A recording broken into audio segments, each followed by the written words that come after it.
कि ये इस दुनिया का डीप फ्रीजर है जिसे रूस का शहर याकुत्स्क कहते हैं। यहाँ फ्रिज बेचने वालों का कारोबार बिल्कुल ठप है क्योंकि पूरा शहर ही एक नेचुरल फ्रिज है।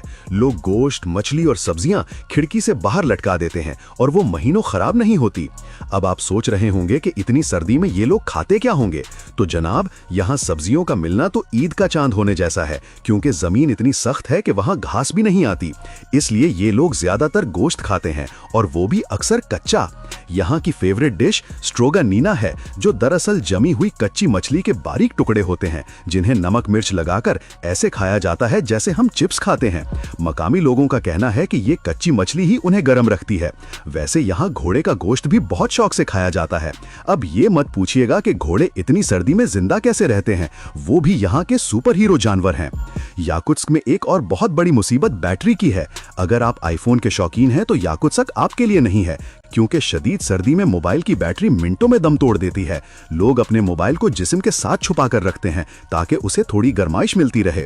यहाँ टिकटॉक बनाने के लिए कैमरा निकालना भी एक रिस्क है क्योंकि हाथ दस्ताने से बाहर निकाला तो उंगलियों का कल्फा जम जाएगा और अगर दस्ताने पहनकर टाइपिंग की तो कुछ का कुछ टाइप हो जाएगा।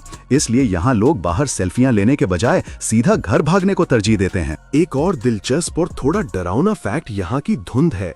सर्दियों में यहाँ ऐसी धुंध होती है जिसे इंसानी धुंध कहा जाता है। ये असल में लोगों की सांसों, गाड़ियों के धुएं और घरों की चिमनियों से निकलने वाली भाप होती है जो सर्दी की वजह से जमकर वहीं हवा में लटक जाती है। हद निगाह इतनी कम होती है कि आपको सामने से आने वाला बंदा तब तक नजर नहीं आता जब तक वो आपसे टकरा ना जाए।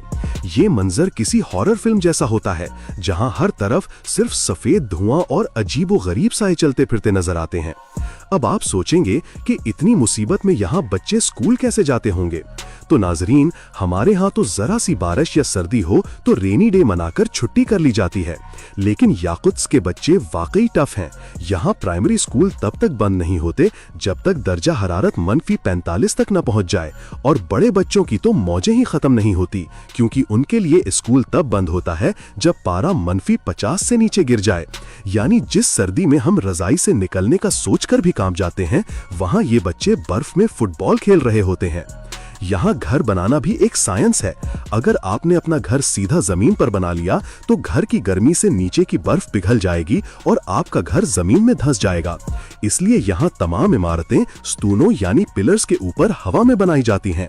नीचे से हवा गुजरती रहती है ताकि जमीन जमी रहे। ये घर देखकर लगता है जैसे वो किसी रोबोट की टांगों पर खड़े हों। लेकिन रुकिए, कहानी में ट्विस्ट अभी बाकी है। ऐसा नहीं है कि यहाँ हमेशा बर्फ ही रहती है। याकुत्स्क में गर्मियां भी आती हैं और वो भी ऐसी कि तौबा।